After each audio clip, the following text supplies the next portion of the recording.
Welcome to Honors Hangout. We're starting to show off. We got a little special guest for you from Hot Topic Radio, and we're going to hand it over to Brian Foreman and Daryl Plunkey, and they're going to let us know what their Kickstarter is and tell us all about it. We're going to start off with Daryl.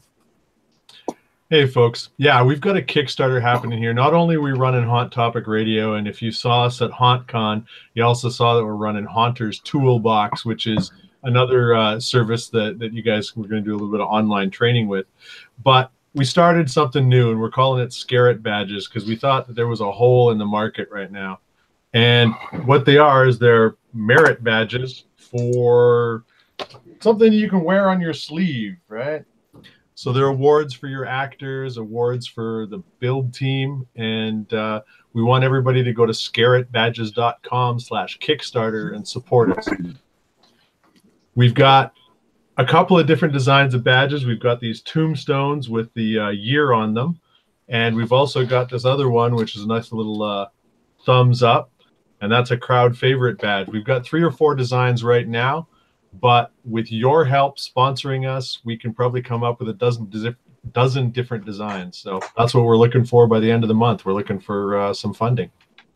Yeah, that looks pretty cool. I mean, especially if you own a home and stuff, and you don't want to give away trophies or something. The badges are something that you can have on like your jacket all year round. Well, that's the thing is the trophies. You know, you can't wear them on your shoulder. They get taken home by the actors or whatever, and they get set in a corner, piled in a dust pile. If you give them a gift card, well, you know, they spend it and the gift card gets thrown away. And if you're just giving them pizza, well, y'all know where that ends up, right? Right. I mean, plus they can come in. They can wear their patches, and someone tries to say something to me like, "Look at the patches, bro. Look at the patches." Yeah, that's right. One of the things is we got. If you'll notice, we got both a red and a gold-colored badge for your year. So this year, it's going to look like that.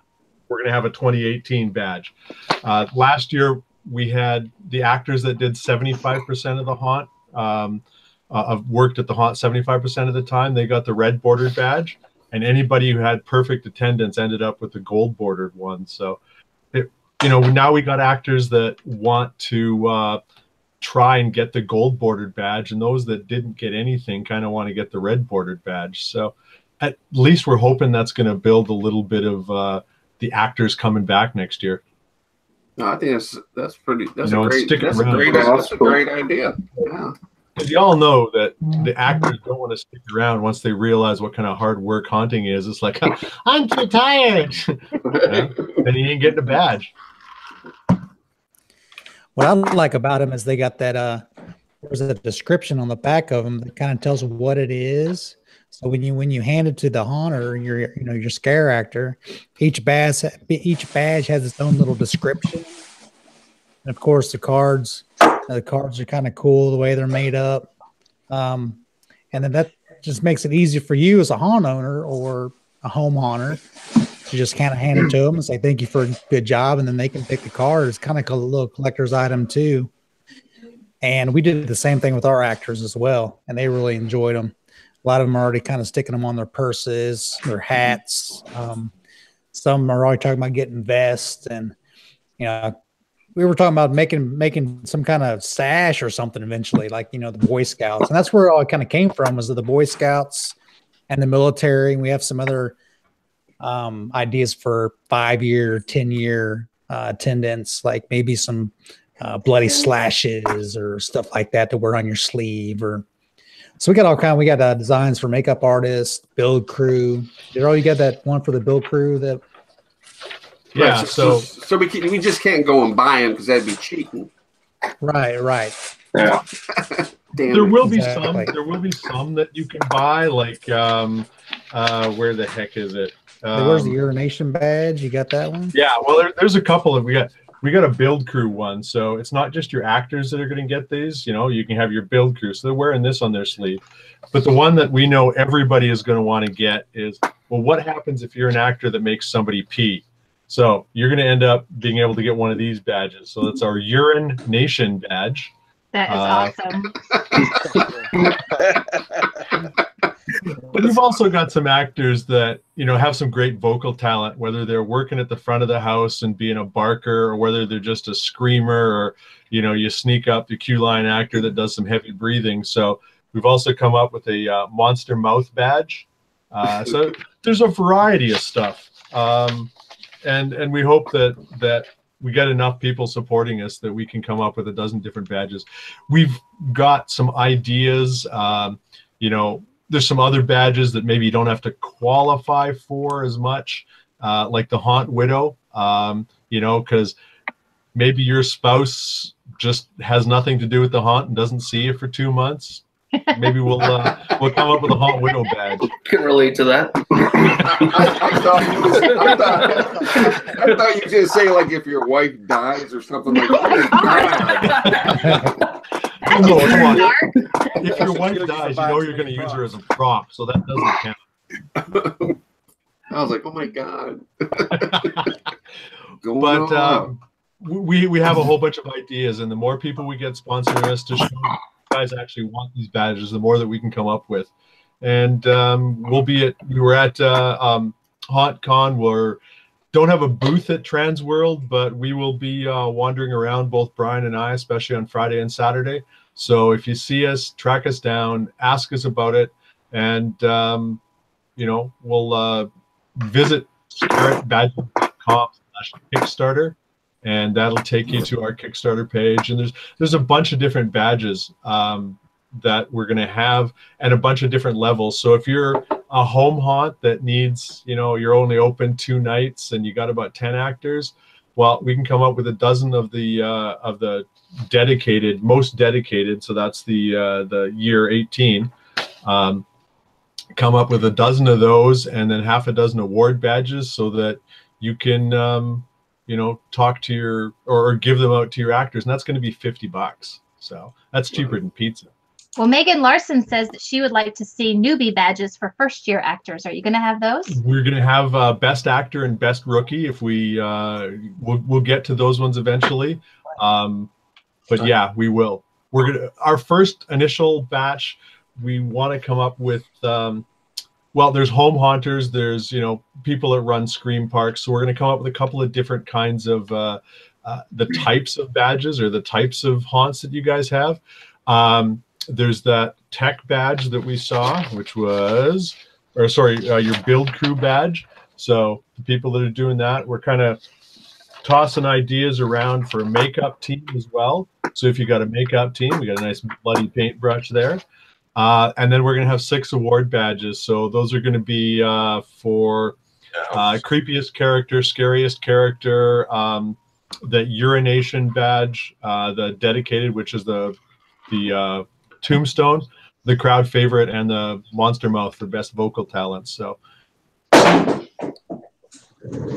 and other loud background noises. I think that's great, because that will be a great incentive for the actors to show up and do their best work. Right. I mean, that's why they don't have to carry around their trophies and stuff. They can just put it on their sleeve and come in and be like, you know, strutting around like a peacock and like, look at the badges, baby, look at the badges. The other great thing, if you were walking down, you know, Brian was walking down the streets of you know, of wherever, and saw somebody with one of the badges like on their sleeve, then you know they're a haunter, right? So hey, you know, you can, oh, I see you made somebody pee right on. Right. You might lose some actors that way. I don't know, man. Hopefully they're going to stay loyal, right? Because you're the one that's giving them Sure. Yeah, like, you know, a lot of haunts, like we're going to plan on doing hoodies next year for our haunted attractions. So we're, you know, that might be a good place. And these are iron-on too, so you don't have to sew them. They're all iron-on backs, you know, so you can just iron them right on your clothes.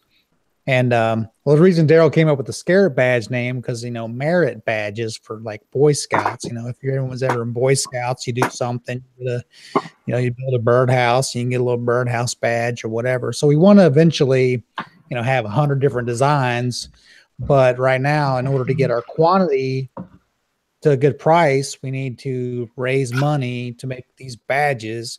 And if you know how Kickstarter works, no one gets any badges and we don't make any badges until we meet we're looking for $3,000, and we're up to like $600 right now. I think we have till the end of the month, March 31st. So of course, basically 2 more weeks. Order. They'll let us get the cost of the badges down so we can make a bunch of badges. So you're giving away some tonight, ain't you?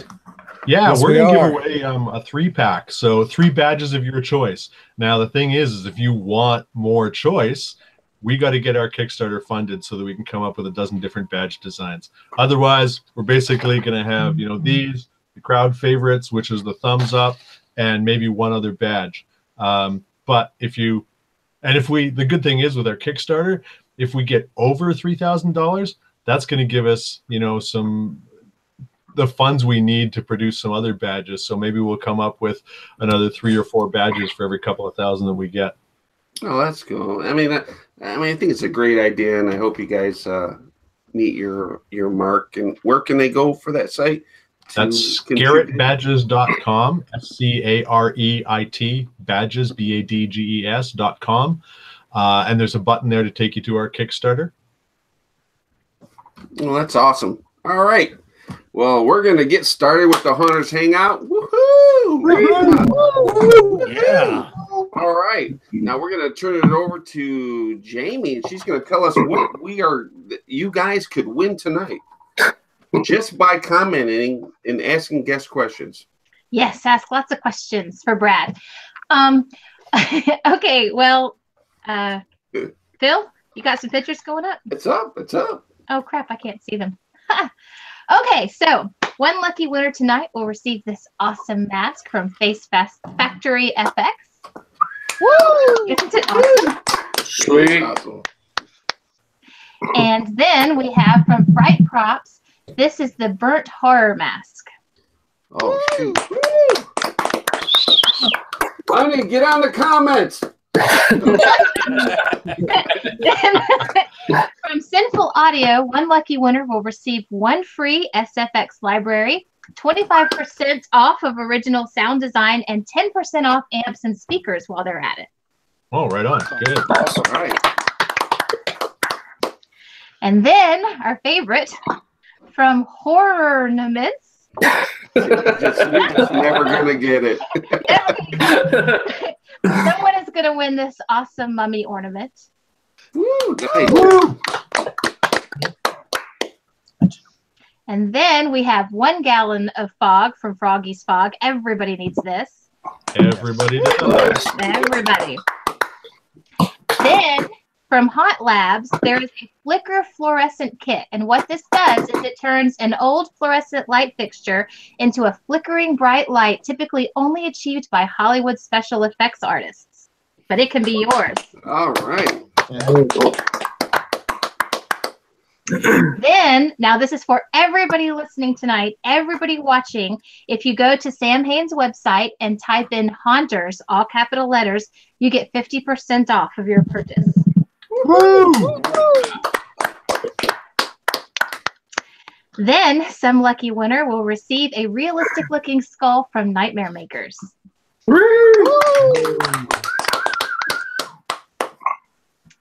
Okay, from I Love FX Makeup, they're giving away a Line Work X water-activated smudge water-resistant makeup, a palette of 6 colors. Nice. Right on. And one lucky winner will be able to go to Exotic Lenses and pick out 1 free non-prescription pair of lenses of their choice.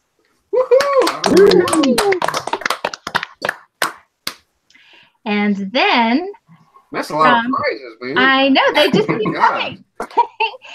Good Lord. Then someone will receive their choice of one of 4 knives from Hardcore Fabrications. Woo! Wow. It's beautiful. And some lucky winner will receive. There's more? There is more. It just keeps coming. Order right now and you will receive. Someone's going to get a $25 gift card from Hotwire Foam Factory. And one lucky winner will get a liquid swamp effect from Slaughterhouse Effects. Ah, cool. Wow. That's right. That's me. I want that one. Yes. And last but not least, there's one more. Wow. We have 3 lucky winners tonight. Will each receive 3 badges of their choice from Hot Topic Radio. Woohoo! All right. So make sure you keep those comments coming, because every time you comment or ask it, well, not comment, but ask a question to our panel tonight, you get entered to win a prize. And Brad is going to take all your questions tonight and rock it. I'm not taking all of them. He's taking them all. Hey, Brad, tell them what to expect and how to do it. Yeah, ask questions in the comment section, and questions that you asked for the whole panel, or we're going to have less occasion to get to those than ones directed to people specifically that are speaking. So try and modulate your questions that way. But otherwise, I'm watching the comment section, and let's go. Let's do it. That's right. Let's do it. I mean, even if your questions don't get asked, you're still eligible to win, as long as you do ask questions, because Jamie will be watching you. I'm watching you like a stalker. Like the stalker that I am. Right. Okay, we're gonna move right on down, and we're gonna start off with Christian Jeff Davis from Davis Grave, and just tell us a little about yourself, when you started, what got you going. And you guys have an amazing thing. I'm sure you got plenty of things to talk about. Wow. We got started in the late 90s, I think. No, it wasn't you that started? Oh, yeah, it was me. I did a couple things, really bad store-bought stuff, and then eventually got him involved after about 3 or 4 years after I made him build me a flying crank ghost. It's one of the few props from my old yard I still kept for sentimental reasons. And then once he got involved, we got a bunch of other people, and now there's like a whole group of 7 or 8 of us now that work on it all year. So that's where we're at now, just turned into its own entity. Yeah, that's totally amazing. It's like, I can't believe that you guys do what you do. I mean, do you guys, it's like, I mean, how do you even know what you're going to do for the next year? Like new stuff, how do you even like, okay, we got new stuff coming in, where do I put it? Well, a lot of times it's the same. I mean, one of the things we're lucky to do that a lot of people don't do, a lot of people redo their themes or they change stuff up every year. But we're a graveyard, so it's always kind of tombstones and monuments and mausoleums, you know. And we sell stuff that we retire. When it gets done with the yard, we sell it to whoever. That's what I was trying to say. I was like, where's that stuff all going? Yeah, like I still have a Abbey for sale if anybody wants it, because we're building a new piece this year, so that Abbey's got to go. It's huge. Got to have a very big yard for it, but it's up for sale. Awesome. Project. That took us like 5 years to make. Mm-hmm. All right, we're going to move on to Nic Palmer. Tell us a little about your hunt and how you got started. All right, well, I was 7 years old when I got started, and I was living in Norman, Oklahoma, and it was like spring break. I don't remember. It was 2007 because I'm 18 and stuff. So I was in Bartlesville, Oklahoma, where my grandma lives, and it was Friday the 13th, and I said, oh, I went to this haunted house in Frontier City, if you know where that is. It's in Oklahoma City. And they do a haunted house themed, like, amusement park every year. So I went there, and, I just found a roll of caution tape at her house. And, we went to this old, music store, and they had, the head's brain squeezing out. And then I had a hockey mask, and I had one of those pull firecracker things. And I would come out and, in front of the body, but yeah. And once I moved to Missouri, in 2008, I started actually using my parents' garage and getting more serious about it. And every year it just evolved so much, and I've gained a lot of actors. And not even it's not like I just started in 2007. I always was doing crazy stuff from my previous operations. I had a CPR baby, and I went and hung that in the front yard, and she was like, "Hey, let's go take that down." And stuff. So I was always in Halloween, and then every year it's just grown so much more, and here I am now. But the thing that sucks is I'm not gonna do a haunt next year. Oh, that sucks. Oh, shouldn't even mention that. Yeah.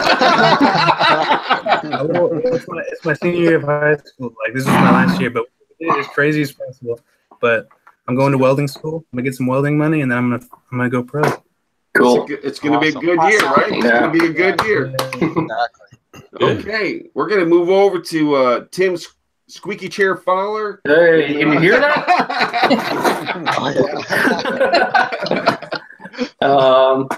Tim Fowler from the farm home hunt. Actually been in this house like 2 years. So the farm's been going on. 17 was the second year of that. Growing up, my mom's Halloween hardcore, and my dad built his props. I still have a toe pincher my dad built, and started throwing ragers, had big Halloween parties and decorating them, and then eventually the decorating overtook the parties. And then I was like, dude, I want to build a walkthrough. And so 3 years ago, we did a walkthrough at another house, and then we moved to this house. And so it's kind of been met a bunch of local haunters, and it's kind of been, no looking back now. Just hopefully to get bigger and better every year. That's like awesome. Like your dad's building. That's awesome. Yeah, when I totally remember my dad built us a guillotine, and he was a carpenter, early age. But yeah, he built us a guillotine, and we built a neck with a pond pump, and it squirted blood out, and we had plywood tombstones, and all that kind of stuff. I think my mom started taking me to Not Scary Farm when I was like 10. And, I got pictures when I was a little guy, going through haunts at Knott's. And so definitely it's been around for a while. But so now I built a walkthrough. I'm kind of like, dude, it's pretty stoked on it. You're like the child we all want, dude. No, you should see my son. My son's so into it. It's awesome. He's 8 right now. And, he brings skulls for share and tell, and for a show and tell, telling us how we make them out of the molds and stuff. And so it's pretty... No, it's definitely pretty fun. So jealous. Okay, we're gonna move it over down to Tim Wilkie. Why don't you tell us a little bit about yourself, your hunt name? Hey guys, my hunt's FOGGYFATHOMS. I've been decorating since late '80s. I got inspired by Carpenter's movies. Of course, the original Halloween. First thing I did was go home and carve a pumpkin, just like the one on the beginning of the movie. But and I love the fog, so I decided years ago to build a pirate ship, and that's the reason where I got FOGGYFATHOMS from, to do a combination. And it's just evolved into several scenes and stuff. Hold on. Who's farting? You're killing us, Tim. You're killing Sorry, bro. All right, I won't move.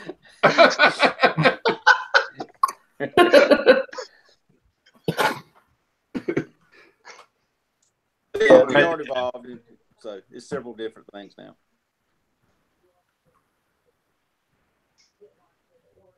That's it. That's it.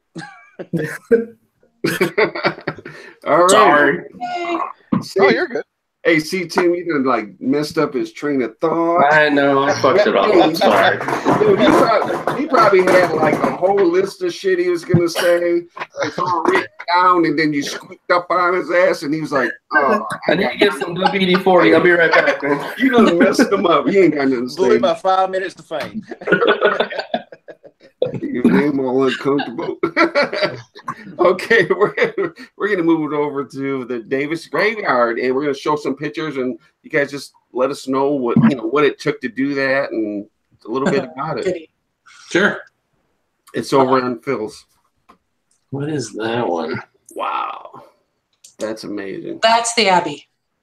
That is how many panels? I don't know. It's like 40 panels. It's 32 feet long and 12 or 14 feet wide. And 3 stories tall. 3 stories tall. Oh, you're getting rid of that whole thing? That whole thing, yeah. Wow. It's all 1-inch foam on wood frames. And there's in between all to make all the wall windows and stuff look like the openings look solid. There's pieces of solid foam in there. So yeah, that takes a day to set up. Probably like Jeff said, it took us 5 years to get it where it's at right now. Yeah, we went through a lot of We know a lot of things not to do if we ever have to build one again. Based on a real ruined abbey in Scotland. You're replacing it with. Actually, if I can do it, can I share a screen on my screen here? We'll show you what we're replacing. I'm gonna try. I'd be able to. Hold on. Just be careful. It's Check the this right out. thing on your screen. Yeah, check this out. This is what we're. If we can do it, you'd have Yeah, to you guys should be able to see it. Yeah. That's what we're gonna replace it with. That's awesome. Wow. That is That's solid pretty So styrofoam. that's all solid styrofoam. It's 4x8 sheets of 10-inch thick styrofoam. Damn. It's Korean about singer 24 wanted feet to know deep how, and how about big that's going 12 to feet be. wide. And the spire at the top is probably going to be about 23 or 24 4 feet feet. I tall. think it's 24 feet. We're going to work on that all summer. Wow. Are you going to be able to walk in it? Yes. Yeah. In the back. It actually butts up. The back end of it's going to butt up to the garage doors. So during our Halloween party, we can open the garage doors, and I'm going to put the bar inside of it. Nice. Oh shit! I'm totally in love with it now. Otherwise, it's just a it'll replace where the Abbey sits there. It'll just be the ruined chapel of the graveyard. We'll make it all look old and crusty. Get rid of it now. Very, very cool. Do you guys have to deal with a lot of wind? I was just going to. Not too bad in Portland, Oregon. It's not too bad there. Melissa Paulson wants to know, where do you get 10-inch thick foam? You can buy it from a foam supplier. We happen to have one in our town. Most big cities have one. Architectural foam. Right. They use it to extrude like moldings or columns or round decorative pieces. But they start out with 4x4x8 sheet blocks, Right. and then they cut it, and they'll cut. We stopped getting our sheet foam from Home Depot and started buying it from them because there's no plastic on it, and they cut it to thickness, so I can get 1 inch to ½ inch all the way up to 4 feet thick. Right. And you just have to look up architectural foam in your area. It's cheaper than Home Depot. It's, like I said, don't have to take the plastic off of it. You don't have. We were in New Orleans in January and found a company right in downtown New Orleans that had it. And I've run into companies in Houston and Dallas, Birmingham, a lot of places in the South that we've been doing Halloween shows at. We've gotten foam from them, and we have one here in the Northwest that we use. Ricky Masson wants to know, how much does a sheet of 10-inch foam cost? It's about $6 an inch, so $60. So we applied for a city grant, not a city grant, but an art grant to build this chapel, and I think we got enough money to at least buy the foam. Right. Wow. Right. That's cool. We've been doing this for a while. We're now considered a destination for the county offices, and I'm going for a tourism grant also too, because everybody says, we bring in so much business into the city in October. So try to help pay for some of this stuff. And selling the Abbey will definitely help pay for it. There you go. That's our new project for this summer. Nice. You don't want to just give it away as a prize on Hunter's Hangout? It may happen. The longer it sits in my garage, I guess the chances go up. So Jeff and Chris, in this picture here, what's going on in the background there? So we have a lot of projections in the graveyard, ghost projections. So this mausoleum is kind of a centerpiece in the graveyard, and it's got a rear projection screen in it. And then, and I think this photo is a little bit old. Yeah, it's an old mausoleum. Sorry, but it's the best picture of the ghost. The current version of that's got like a busted out back wall, so you can actually see the broken stones, and then the ghost kind of walks around behind it. That's a friend of ours that I filmed and created the video. There's probably, I don't know, 5 video projections throughout the yard. They're all we made ourselves. Variations of ghosts. Bust videos, and we were doing that long before you could buy videos. We created these probably, I don't know, 12, 13 years ago. There's our pretty statue. That's when we did what we're kind of doing these days. This is a good example of what we've been up to lately. We've been just doing, like, throughout the summer, we'll make one monument. We'll just get something cool, and then spend all summer getting it, to look like that. And that particular monument, the last couple we've done, we've been buying body forms from Ghost Ride Productions, and we asked them to custom make them for us and pour them out of rigid styrofoam. So they'll pour them in their molds instead of the rubber latex bodies they normally make. They're all in a rigid foam. And we say, don't paint them. Don't worry about the flashing. Don't worry if the arms or legs break out of the mold. Just give us all the pieces in a box. And then we glue it all together and sand it all down and shape it, bend their knees and their necks and add foam and then sand it all out. And monster mud. Like even those fingers that are tilted, I mean, those were heated, that we heated the foam up and did probably a couple cuts just to get our hands to lay cup like that because I normally would be straight. We're not good foam carvers anatomically, but we can piece together parts like Frankenstein really well. So, wow. Yeah, look at all that. Like, oh, we're not foam carvers. I didn't carve that. I just glued it together. No, I'm looking at what's behind it. Oh yeah, there's a little bit. Yeah, there's a bit more the Abbey, which is for sale again. Oh, and then there's the one behind it. That's a carved foam. That little one that has a flame in it. Yeah, it's all made out of that thicker foam. That was our first try at doing something out of large, thick pieces of foam to see if we could just build something solid without having to do like a panel. That was we do a lot of celebrity death tombstones. So we kind of pick something whimsical for this one. So it's something we do every year. Kind of makes it every year. We're like, all right, how many tombstones are we gonna have to make now?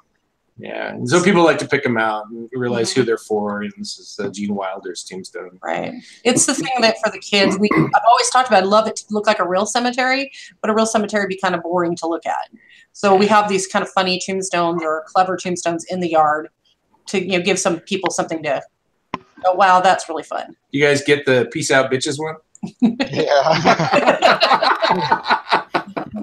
So that's from Supernatural. Yeah. Yep. Wow. Now, do you guys have a lot of repairs every year? As far as like, do you have animals? Yeah. Yeah. Oh, the woodpecker. The last picture, if you go back to the statue again, there's holes in it. There's a white spot in the corner. You see that white spot? That's a woodpecker hole. Woodpecker. Oh man. Oh shit. We bought some fake owls, and it seems to keep them away. Yeah, and here's another one. There's like the Dobby tombstone. So we had somebody knit us a sock even to monster mudded and stuck it on there. And the urns up there on the pillars contain our audio speakers. So we replaced the metal ornaments that are normally on our fences and put these urns out and put audio speakers inside of them so that it hides the speaker and directs the sound. Oh, very cool. We play different sound in different areas of the yard that way. Yeah. And Spanish moss everywhere because we don't have Spanish moss in Oregon. Yeah. David Fowler wants to know, guys, what do you find is the best or most effective way of keeping your workers and volunteers helping every year? Get them involved. Yeah, you let them be involved. Let them own something. Yeah, get them to. I mean, we call it art. Like that's how we got the art grant. We let people create something that they want to create. So they come to you. I'd really like to make something like this, and you let them make it. You give them the resources and the time, and actually kind of leave them alone. I mean, we've been doing this for so long now. I'm not called the evil artistic director because really I'm the final say. But they all kind of know what. If you have to ask me, I'm probably going to say no. That's what they say now. So at least they know the guidelines to work in. But if you let them own their own stuff, they will keep coming back. And one of the guys wanted to build that eternal flame dome-shaped monument. He pretty much did it all on his own. Right. Yeah, just do that and have a really great party. Yeah. We throw a pretty expensive and pretty amazing Halloween party. That's a good way to get people to come back. So you can't go to the party unless you help out. Yeah, we have friends that'll go, have I put in enough hours to do the party? Have I put in? Because it's not like we'll just invite anybody. You really have to have done the work to get into that. Right. All right. Well, we're going to move it right on over to Nic Palmer. We're going to show some of his pictures. Why don't you explain a little bit about your hunt? All right, cool. Let me see what picture. What? Click on Bill. This is one of the body bags I made. He is made from one of the Jimmy butlers, and I just pulled his head off because I didn't like it. I thought it looks kind of cheesy, but when I wrapped it up in that plastic and poured a bunch of blood and stain into his head, like his mouth is always open, so it just looks like he's suffocating. And I pushed the plastic into his mouth to make it look like he couldn't breathe out of it, like he was put in the body bag before he was dead. So he's just suffocating in the body bag, and then his neck broke, like someone just snapped his neck, and he's just hanging, like his head's like looking back. at you like that. Nice. Oh, it does look nice. I love that stuff. And Derek Phillips wants to know how old you were when you made that prop. oh, that was just this last summer, so I was 17. Dang, he's a youngster. That's cool. This is my baby alien from Unit 70. Which is like my favorite fucking thing I have. So this part of the haunt is where there's a little maze in the middle of it, and then there's 4 corners. And the flaps that are behind him, that makes it seem like those go on into further hallways, but there's toxic acid barrels and stuff in front of him. So it makes it seem like it's a lot longer, and he's, like coming out of it looks like he's coming out of one of the extensions to the building, but it's really not that big. It's just I don't know, it's just my basement. Oh, you haunt in your basement? Wow. Yeah, it goes through my garage, and then it goes through my basement, up the stairs, through this side yard, up through the whole backyard, and then out through the front. Man, I wonder if my wife will let me do that. I was just thinking the same thing. My wife never let me do that either. We don't have basements out here. Yeah, like my parents are like, they're like, wow. Oh, That is beautiful. That's rad. Like the lighting. That's our swamp scene this year, and the whole basement part last year was actually a swamp, but I never got pictures of it, so I don't know why I didn't. But this last year was whenever I first for real got into YouTube and stuff. But yeah, this is our swamp scene, and we had a guy in a ghillie suit that was up against that left side where it's the wood, like it looks like boarded up panels or pallets or some shit. But there was a guy right there in a ghillie suit, and he had this. I forgot what company we got it from, but we got it at Trans World last year, and it's like this jack-lantern smiling face thing, and then the guy had white contacts on, and he would just like lean out and like scream at him, like nobody would see you at all.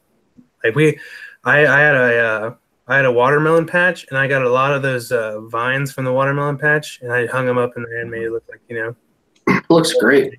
And one thing I wanted to change about that room is the garage is complete concrete floor, and my plan was to put wood chips all through this hallway, but I just never got the time to.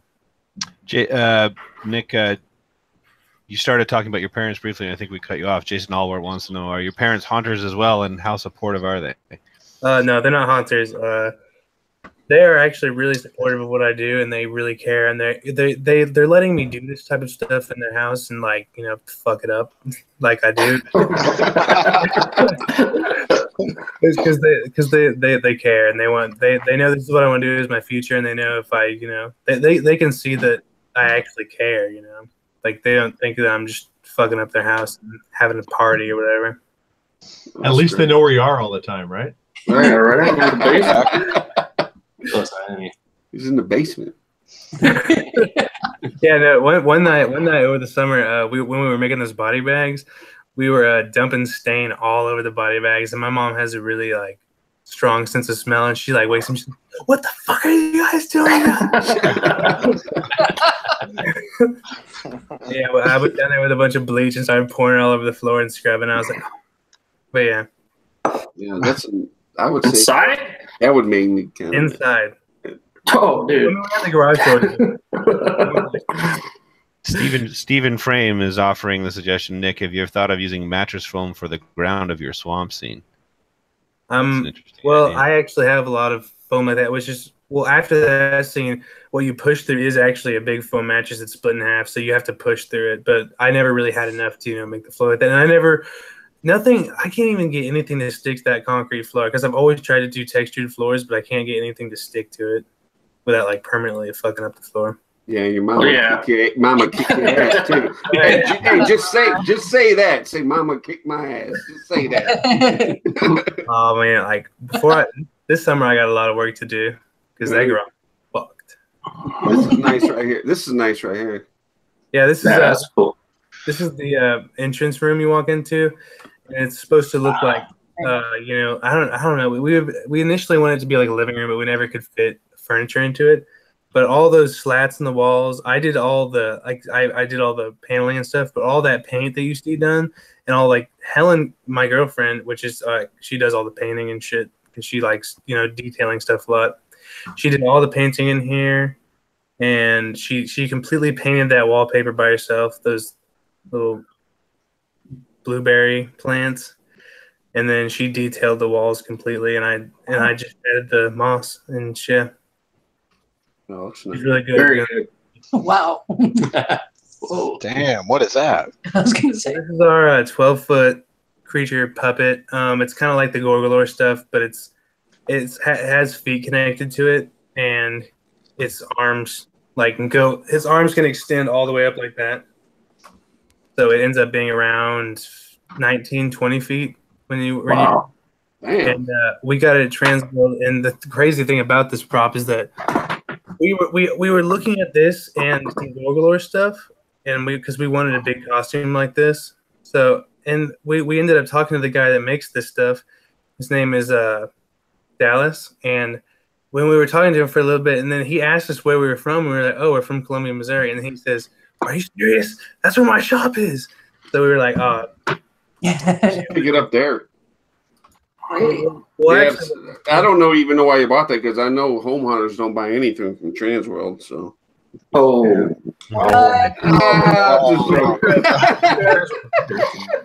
I scrubbed dishes for a year and a half straight to have the shit that I have. That's like I was slaving for last Transworld, and then the other thing is one of the people that helps me build. His name is Max, and he's 2 years older than me, and he looks a lot younger, and he has like this nice ass skin and shit. And he was in New York, and some people came up to him, "Oh, you want to model for us in Paris?" And he was like, "Fuck yeah!" And so he got a fuck ton of money from that. He bought that puppet. Courtney Jean Rourke wants to know, Nick, what's the theme of your haunt? The main theme is it's not really like a theme, but it's like the old house that got there was a Native American burial grounds, and then shit just popped off after a while. Well, that's awesome, man. We'll come back and we're gonna move over to Tim Fowler and What's that? What's up? Show some pictures, man. Show some pictures. See what we got. Tim, how motionless have you been sitting? Because you've been very good. I'm trying. I don't want to be rude. But I can flip up my own part, right? And I can get comfortable. Now you can move around. There you go. All right. Yeah, that's the front and the entrance. The barn's the entrance to the walkthrough. 2016, the barn was just kind of in front of the garage. So it was kind of just like a horseshoe walkthrough. Yeah, me and my boy built that as OSB and 2x4s and old fence boards. It weighs a ton, but yeah, I've learned since, but it doesn't blow over. No, it's not blowing it. Look, man, it looks awesome. I love the lighting on it. You too. Beautiful. Thank you. And so that's our front porch scene. That's a lot of fun. Oh, thank you. That's actually I built that in the backyard. The front porch is actually 3 pallets. Put it all together on 6 Harbor Freight furniture dollies. So I was able to build that in the backyard in like early September. And so I had most of that thing all together in September. And so when it was time to build, we actually just pushed it out of the backyard and right into the front lawn. So, oh, man. So you actually rolled dollies through the yard with that on it? Well, yeah. I mean, it took a few of us, but yeah, it worked. But yeah, that came out pretty cool. We had a wiper motor on the rocking chair, skeleton rocking back and forth. And that coffin over there to the one side was a pneumatic on a brake beam, which was like my first kind of pneumatic prop that I built, which worked sometimes, but it was all right. Made it more suspenseful as intermittent. Right. Lots of questions about your lighting, Tim. Can you talk a little bit about your lighting for us? Yeah, and actually, they're LED floodlights off of Amazon, and they're all these things. Oh, I just got them. They were awesome. With the remote, so you can Actually, I set them all up where I want to, and you go out there with the remote, and you can change the color on them, and you can fade them in and out, and they're actually, so you can change. So, but that's pretty much for the yard. I don't know how many of those, but I have all those in the front yard.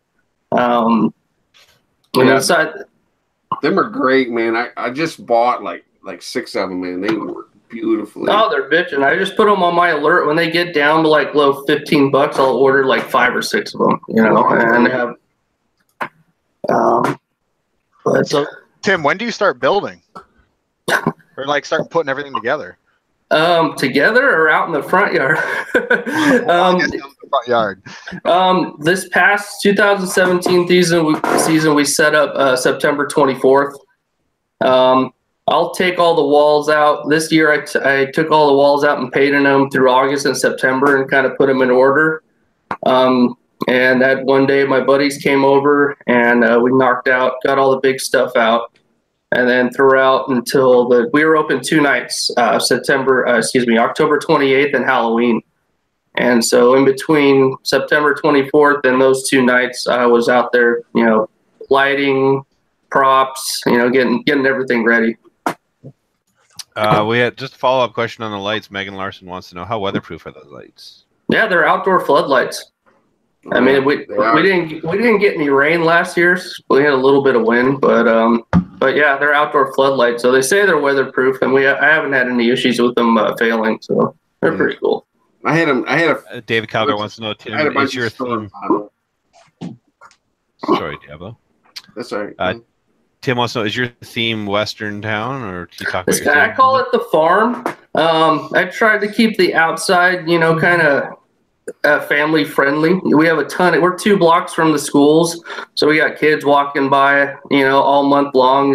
Keep the blood and gore inside the haunt, and but yeah, I would call it the farm. Totally inspired. Growing up going like Not Scary Farm, that kind of stuff, and I love the theme. And there's tons of stuff available. Me and my dad, build and collect old car parts, so we got rusty junk laying around the yard all the time. So it fits in perfect with the throw props out in the front yard. Yeah, you can see a lot of color here, man. Yeah, that dude actually grew all the corn in my backyard because they want so much for corn stalks. I went and bought like a $2 pack of seeds and threw it in the backyard. That's dedication. Dedication. And you put it right where you want it. You planted it, didn't you? No, well, yeah, I can't put it in the front yard. My wife would kill me. Like, grow it, cut it down, and throw it in a pile. I mean, that fence behind there, try to collect fence boards all year, and you can use those things for anything. Right. Now, going back to those LEDs, are they 120 or are they 12 volt? No, they're 120. Do you have a lot of extension cords running to them? Oh, all over the place, dude. Oh, I'm sure. But I haven't blown a breaker yet, so I'm crossing my fingers. Right. Man, I hooked a lot of them up to like one cheap old dollar store extension cord. They didn't blow. No, yeah, we'll see what happens, And the only thing that drew any kind of amperage was the fog machine and that compressor, but the compressor's back in the garage. But no, I went all season without blowing a breaker. So I got this on all through October. Lights are on in the front yard, and like I said, we only had to walk the rope in 2 nights. Nice. So, all right, we're gonna move over to Tim Wilkie and show some of them pictures. We're gonna. He was like right on top of it. Like, I know. This is the pirate ship built that was inspired by the fog. Oh, Tim, we had a lot of complaints that nobody could hear you, so just try to speak up a little louder. Okay, can you hear me now? A little louder. Yeah, I built this pirate ship back in the 80s. There you go. I mean, from the Fog movie. And it stayed up 10 years. It's not up anymore, but it was too big to take down every year. So it's like 60 foot long, 8 foot tall. Wow. The main mast was probably 35 foot. Wow. So First question, Christopher Presley, Wilkie, how do you deal with the wind and rain during October? Not good. Last year kicked my ass. Between the rain and the wind, we had, I don't know how many stores, how many times I had to pick stuff up. But yeah, with that pirate ship, we had trees fall on it. Water would flood down in the bottom. So but it stayed up for 10 years. Oh, you left it up the whole time? Oh, yeah. Oh, Wow. Stayed up for 10 years, yeah. And every year it got better because it would start decaying because it was a particle board it's built out of. And even every year it got even better for what I wanted as a shipwreck. You leave it up all year? I did. We moved, so we had to tear it down. But yeah, it stayed up 10 years. Wow. damn. Damn. So That shit won't happen follow up over to here. that. Logan Sharp wants to know: Do you have problems with neighbors or? No, I've always had great neighbors, and like I say, we've been here 3 years now, and I've never had a problem with theft. Nobody complained. In fact, where the pirate ship was, we lived right across from a church, and they would let people park in the parking lot. They'd bring the youth over, so it was a real good community. Oh, that's pretty cool. Hey, just to let everybody know, in the audience, we are not taking questions from YouTube, so please go to the Facebook channel. We had a bunch of people ask questions on the YouTube, just to let you know. Well, this is a great example of daytime view and then nighttime view, how everything can change with the darkness. I love this. Oh, look at all that netting. A lot of camo netting. You know, I was trying to do a swampy feeling with the shipwreck and everything, and that camo netting, it just turns out so great, and especially at night. You can do so much with the lighting with it. Put foggers under it, and the fog goes in between it and under it and everything. It's really good stuff. It's expensive, but it's good. I got it at Army surplus stores. I had a military buddy gave me a bunch. You know, when they was fighting in the desert, they didn't need the green stuff. So. Oh, yeah. This thing's awesome. I love this thing. And the cannons are PVC pipe, painted black. You know, and all that, what you see as far as the ship, I might have had $100 in it. I went to Lowe's and hardware places and got free damaged plywood. I mean, I didn't have hardly any cost in it. I love the ladder in there too, just to hold up that tree. Oops. So what's going on here? One year I wanted to, my dad, he's deceased, but he always run a little country store. And I thought, well, I'm going to do a zombie gas station.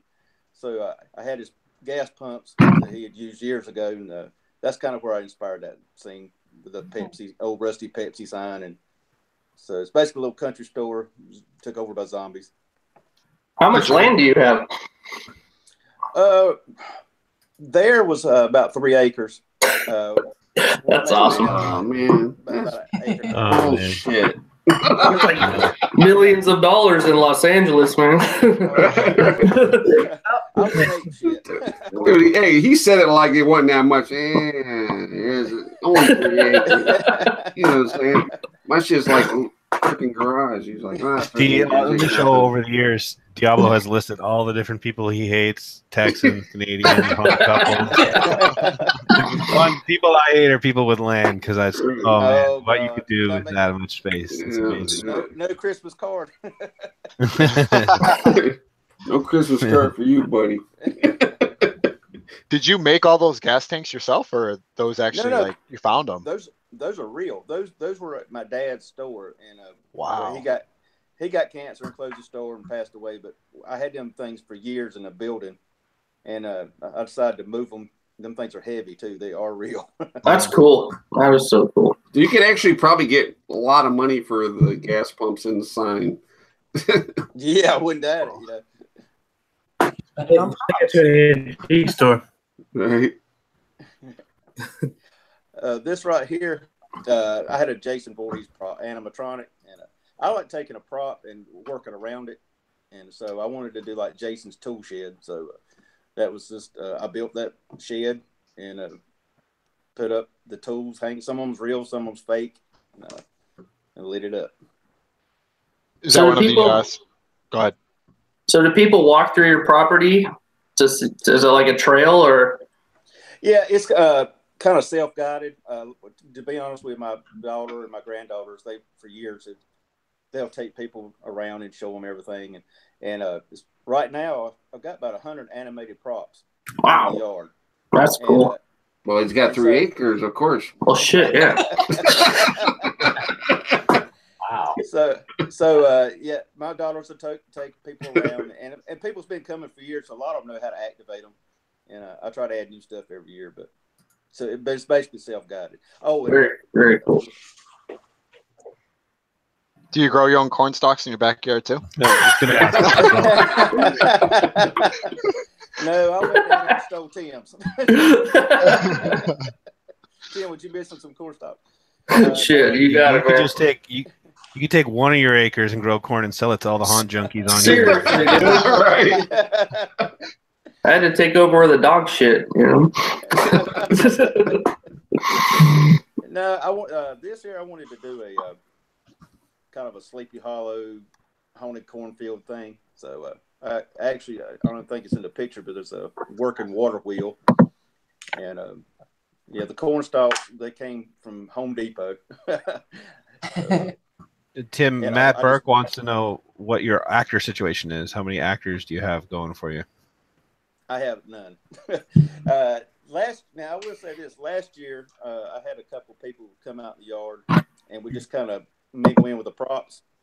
In fact, I've got a witch scene that'll probably come up in the pictures, but I had a girl dressed up. She just sitting there real still, and the legendary Trish Redding come out, take a picture for me, and got the shit scared out of her. So.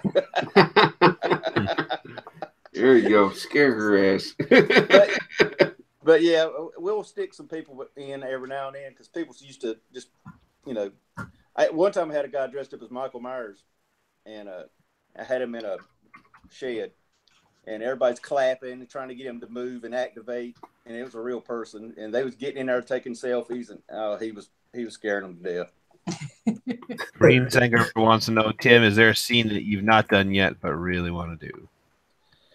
Well, I've actually done one, but I haven't done it the way I want to do. I want to do a big spider's lair, and of course I've seen something on YouTube or something where with the wiper motors where you got multiple spiders going up and down, jumping spiders. I really want to go all out with that, and it just seems like every year I get behind and I just ain't got it. I've got the wiper motors, I've got the spiders, I just haven't got it done yet. Right, that's awesome. All right, we're gonna move back over to the Jeff and Chris and show some more pictures, and we want to know who inspires you as a hunter and who that you look at before you guys did all this amazing stuff and say, oh, I want to be like that. It was the Hollowed Haunting Grounds in Los Angeles. That was our benchmark. I mean, that's still, and going through Rocky Point Haunted House in Utah, Sydney's haunt was life-changing for me as far as how much detail I wanted to put into something when I was making it. And just talking to her about haunting, that she did that, even though I didn't have a walkthrough like she did, but her amount of detail is exactly what I wanted to do. And Steve Hickman from Terror Syndicate. Yeah, he's one of my. What he used to do is, and it still does, I think, the videos, the books, and all the Monster Mud work he used to do. He inspired us. We did a lot of stuff the first few years based on stuff he did. Yeah, I got his set of books from Christmas one year. That was my Christmas present I wanted. Like 12 years ago. At least, yeah. I try to get like hunt stuff for Christmas. They're just not feeling. I don't know what's going on. I keep telling them. I keep telling them that, like, give me like a hunt stuff, gift card, hunt stuff. They just not getting it. They're not. Diablo, just so you know, we already received a couple complaints of you using the C word earlier in the show. I'm going to cut you off right now, buddy. That's and I actually did it last show too. I feel bad. Yeah. Collage of photos there. Yeah, I did. Sure.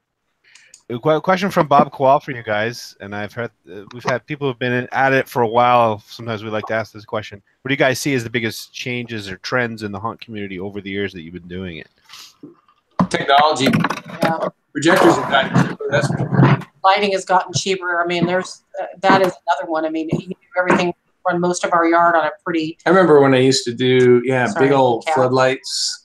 Right. I remember Blow breakers. I remember when I used to do DVD players and amplifiers, and now everything's on a little digital player. Some of them are built into the projectors. Right. Being able to control things, and even the way we do sound is completely different. Yeah. And that's the thing. The technology for us is the most exciting thing happens. And for us, also getting access to, like a lot of people not knowing you can get access to large pieces of foam. That was a big changer for us years ago. And it's actually, we built the new mausoleum that we currently have was our test on finding whether or not we could do. That mausoleum is 10 pieces of solid foam. Our old mausoleum used to take about a day to set up, put it all together, frame it, everything. That new mausoleum can go together in about 15 minutes and be done. So things like one of the reasons we want to get rid of the Abbey is it takes a weekend to put up. We have a scissor lift that we have to bring in, and this new chapel we want to build should be able to go up in a day. Yeah, to snap together like giant Legos. So that's kind of technology for us, is big access difference. to new materials. Man. What do you guys use to secure everything together? Is it just screws, or do you use a bunch of different techniques, but the foam is actually pretty heavy. Like the 8-panel, it's like an 8x8 mausoleum, the smaller one. It takes 4 people to lift it up and carry it. So it's not super heavy, but it's heavy enough that the strong winds don't move it.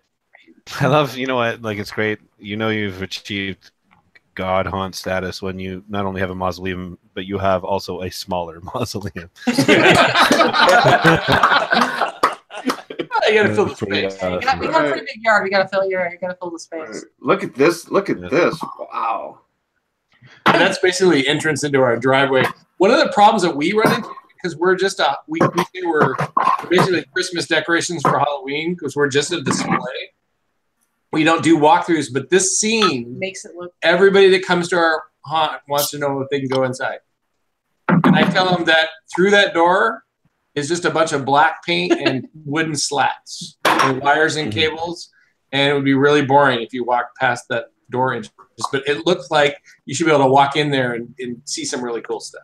Or the new chapel, if you look at pictures of it, just has a window. So Yeah, we're no showing door. the chapel from the back of the chapel, not the front. So kind of to deter that, can I go in there? Right. Everybody thinks I think I would have wanted to go in there just to know, you know. Yeah. Just But to where you want to be, you can see that light in the back there. That's our patio. The little light back there. That's where we hang. Where we have video cameras when we sit. Yeah, that's where all the video camera feeds go. Is that I would have been that guy that you would like seen sneaking back there. You're like, "Hey, you, get out of there!" You know, We I've have, been that we have dude. security cameras so we can see who's coming up. The Yeah, if driveway. anybody walks over this fence or steps into that driveway area there, we can see. 4 or 5 people will come walking around the back. I'm just saying, I would have been that guy. I would have been the dude. It was like, there's Diablo sneaking around there. See that sign right there? Put your clothes on.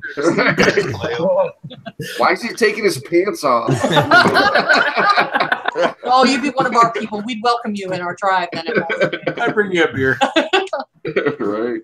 I gotta ask, do you guys take your own pictures? No. No. I was gonna say because it's so clear everything. Yeah, we have photographers that are They're all friends of ours. that are commercial photographers. Or that do it as a hobby that are really good at it. Yeah. What's your favorite way to make monster mud? It's this typical paint and latex. We're our recipe's 4-to-1, so 4 parts drywall compound and 1 part latex, exterior latex paint, Right. and a little bit of water to thin it out.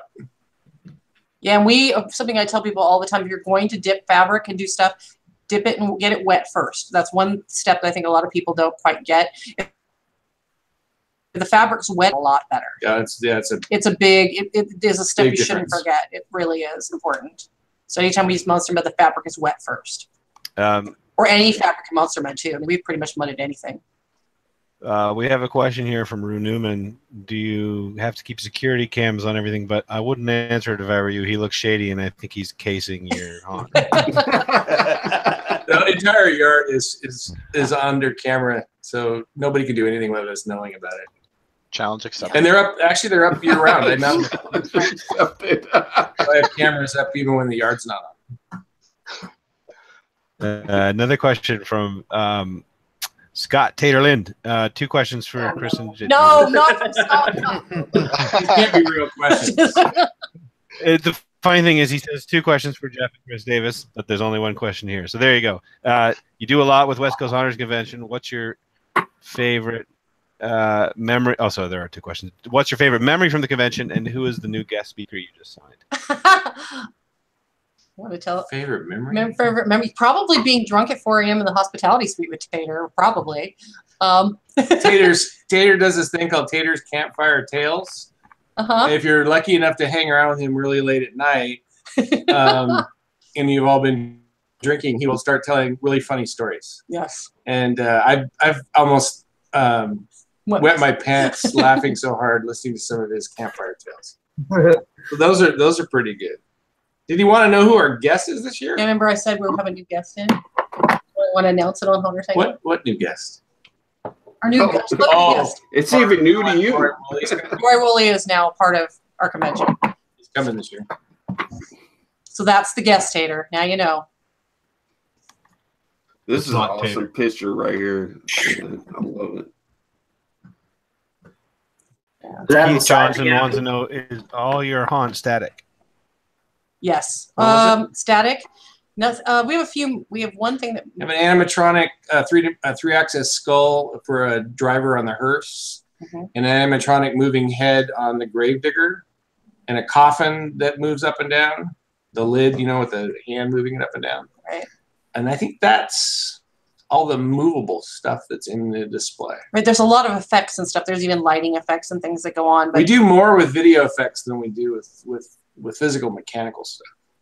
There's a story behind this picture.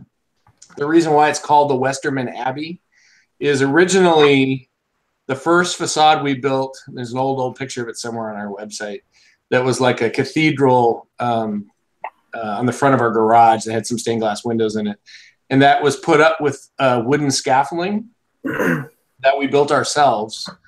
Don't do that. One of our friends fell from that scaffolding. It was 10 feet tall. That's the new one, but yeah, we don't have it. And he broke both of his heels and broke one of his legs.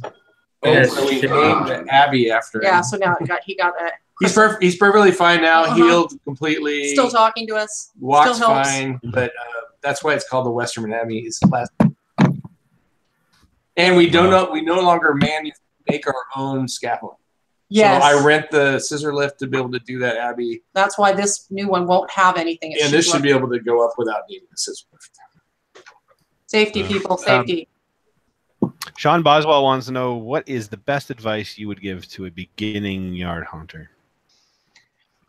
I have 2 things. One, theme, pick something you want to do. And one, if you don't have the money to do a whole area, don't try to fill a big area and spread stuff out. Just do a small area to start with.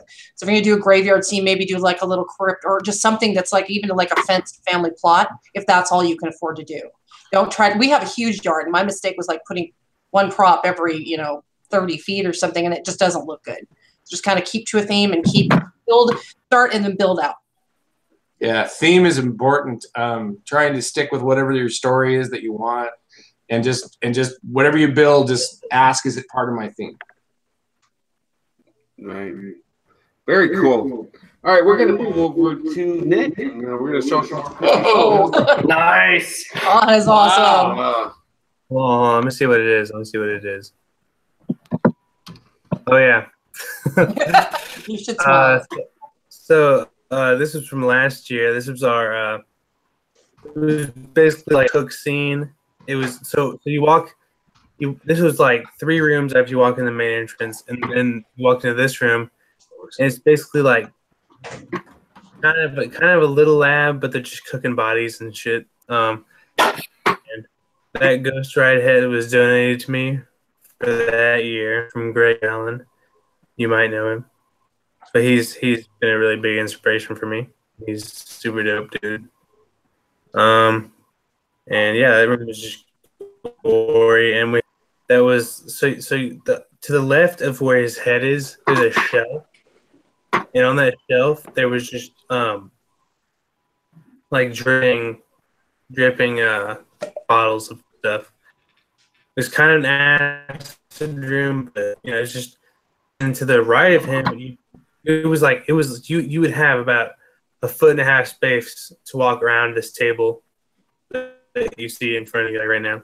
So I had to squeeze through there because I'm a big ass motherfucker. But yeah, and then the ratchets like it's like a 1.5 foot space. You have to duck like it's like a 4 foot duck into the cave scene after this. Nick, you've mentioned we a few times. Who helps you with the haunt? How much of this do you by yourself? And this from All right, so 75% of it's me, but I have my friend Elijah Lutchman. He helps me just build shit and stuff like me. Max Overshiner, he's one of my friends too. He helps with the build. He helps, set design stuff. And this girl you see right here on the screen, which is my makeup artist, she does super dope shit. And then there's Helen Korchek, which is my girlfriend, and she does a lot of the set designing and the painting in the rooms that are like actually really detailed. But most of the rooms are just gory and just like grimy and nasty. But the rooms that the rooms that you can see where it's like, oh, someone gave a fuck. Not just throwing. Just so you know, the drinking game started to become every time you drop the F-bomb, so you're contributing to everything. We are in big trouble. Yeah.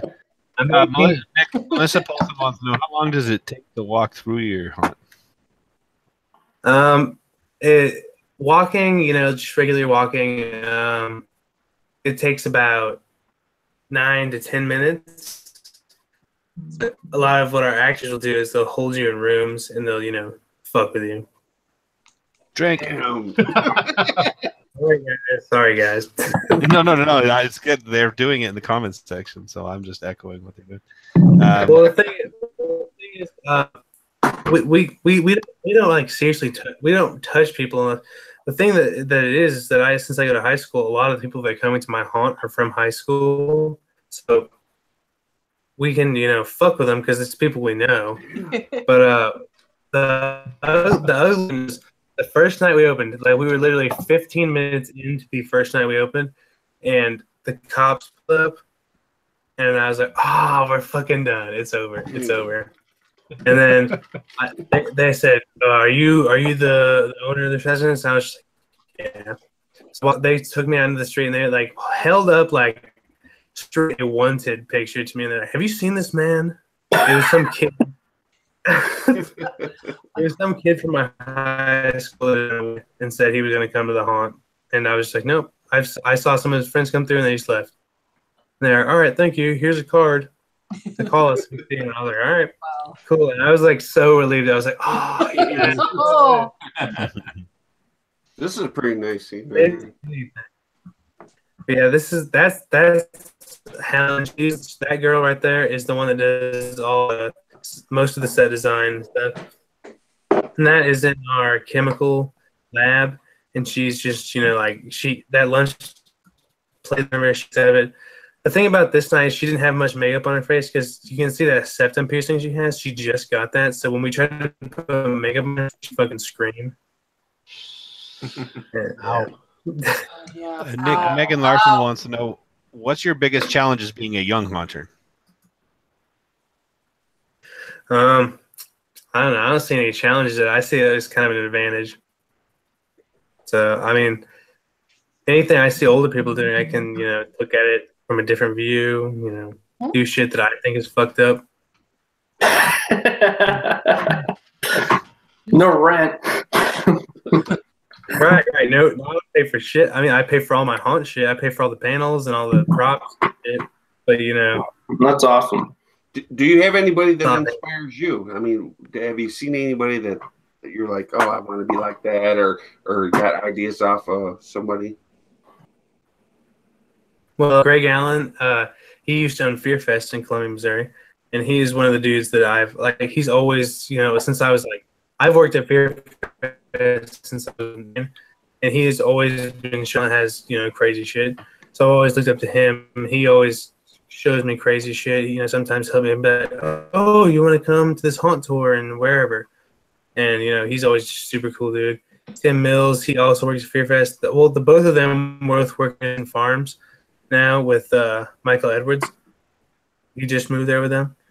And yeah, those two guys. Then I go there every October, and I go through their haunt, and I talk to them and hang out with them. Wow. They're basically my main guys that inspired me to do the shit that I'm doing now. I mean, the thing is, I was into doing haunting before I even met them, but whenever I started working at Fear Fest, it was like when I met these dudes, and I was like, oh, shit, these guys they care about what they're doing, Right. Oh, that's awesome. That's awesome.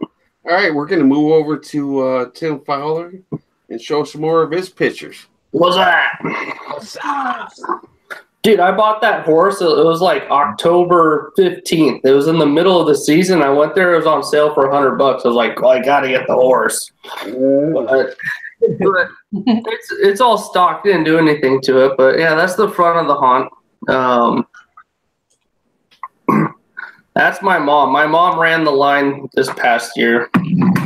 We didn't have that. We were open the 28th. I think we got 100 people on the 28th, and Halloween was kind of crazy. We got a couple hundred, I think. But, yeah, that's the front of the place. So fortunately, we have friends that have horses and stuff, so we get all the hay bales for free. Oh, that's nice. Yeah, it's pretty cool. I go over, borrow them, and then after the haunt's over, I just take them back. So that's pretty fortunate. Why don't you just grow the hay? I don't even know how to grow hay, bro.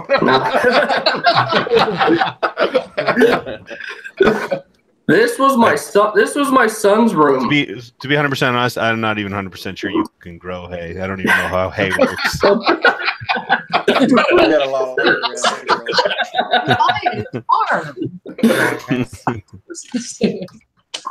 Yeah, so this was my son's room.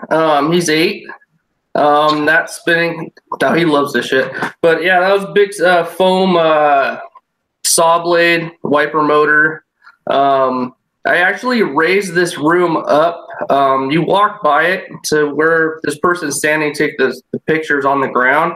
I built a platform 2 feet high just so my son would be above everybody. Just so there's a little bit of barrier between him and people. But he was up there with an axe, swinging it at people, and good stuff. Yeah. Dude, that looks awesome. Yeah, I built that chair out of scrap lumber and chicken wire. So. How fast is that blade moving? It looks really fast, but it's just a wiper motor, so it's not that quick. Did you ever have any issues with anybody trying to touch it? No, it's actually the floor of that room is a 4x8 piece of plywood, so you couldn't get up to it. You'd have to actually jump up on the platform and try to grab it. Like I said, the reason I did that was just to keep my kid away from people. Nice.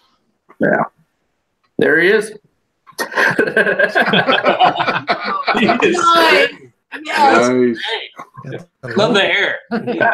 The world needs more kids like that. Yes, it does. Well, just actors. I don't want them really like that. That looks like the bad guy in Dune. Yeah. He,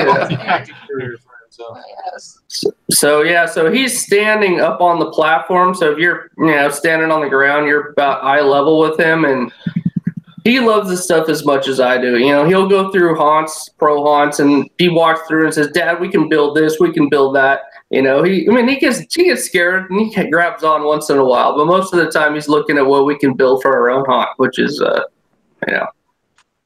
pretty you have proud. a haunt engineer on your hands. Oh yeah, he's great, man. And I'm getting him into the power tools and stuff, but definitely he's into it. Yeah.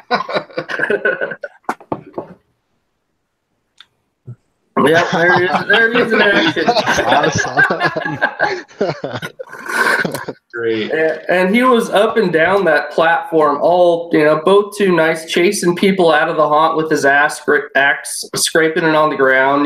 Fresh meat when people would show up and run inside the haunt, and it was he's awesome. He's a great kid. But yeah, he loves this stuff, man. And he loves building it and setting it up and acting. He's a natural actor. It's just pretty cool.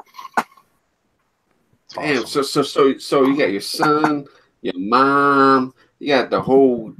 Yeah, I hate you. Not the wife. Yeah, felt some hate coming on there. It's like it's bullshit. The wife and the daughter are inside the house during all this, which is whatever. It works for me, you know.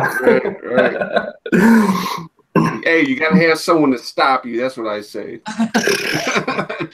How long is it? So this is one of the walls in the haunt, and actually, bunch of Nightmare Maker skulls. What? And Sponsor shout out. Sponsor shout out. And this is actually that body there. My sister worked for Dapper Cadaver for a minute. And so all like their, flawed stuff that pulled out, she was able to bring home to me. So I kind of meshed that resin skull into the body. And so that was one of the walls in one of the last rooms of the haunt. Which is great stuff and skulls and, blood and shit. Yeah, that looks awesome. Thank you. All right, we're gonna move on to old Tim Wilkie. What's going on, man? I'm under the gun. He's under the gun. All right, we'll give it a second. All right, so hold up. Oh, Tim, who inspired you? Who did you look at inspire you to get into making new stuff? Oh yeah, I guess when I first got on the computer, pumpkin rot. Skulls, that's a given. Yeah, just them, because nobody around here decorates. Nobody does anything like that. So I thought I was just a nut, and then I find out there's a lot of damn nuts out there. More nuts than you realize. So that's what I got inspired. This was I wanted to do a carnival scene, and I made the sign. That's made out of cardboard, hot glue. Nice. That is nice. Some bulbs. I mean, the only thing I had in it was the cost of the bulbs. So. And the step right up behind it, I made that. That's a cardboard box. So, I had there's a bunch of other clowns not pictured, but I had probably 8 or 10 clowns that move, activate, and all that. So. I'm trying to follow it here because. Matthew Miller wants to know how many people do you have visit your haunt in a season typically? Well, like I said, I'm in a rural area. The most I ever had was and this is in a couple of weeks, I had 600. Wow. Last year probably 300 because we moved to a different area, and they had to travel a pretty good ways to come see it. So. Oh, I love witches, so I did a witch shed, and all them move, of course.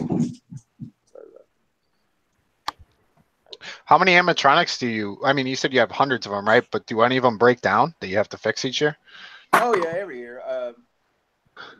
I got right now at probably 98, but last year I had 4 that quit, and I got a couple of them working. But now years past, I've had problems with. I had one season, it seemed like everything I touched fell apart, but for the most part, I got real good luck with them.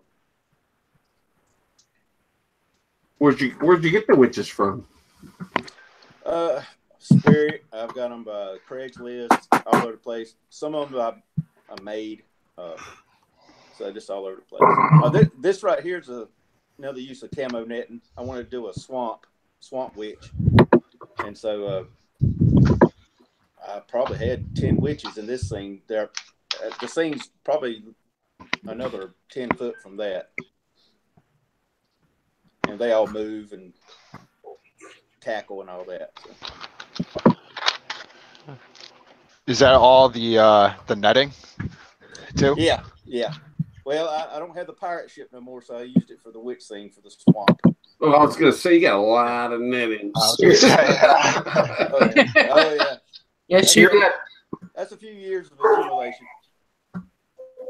So how many different scenes do you have in your haunt?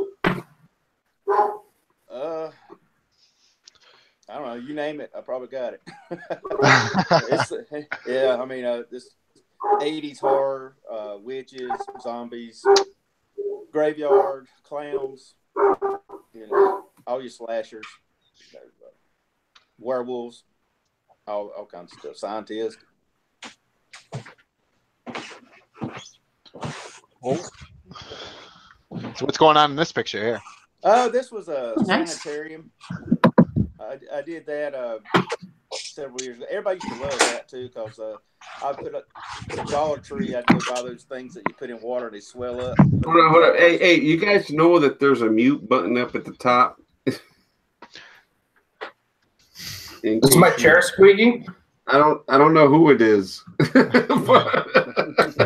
Somebody's like fidgeting and doing something.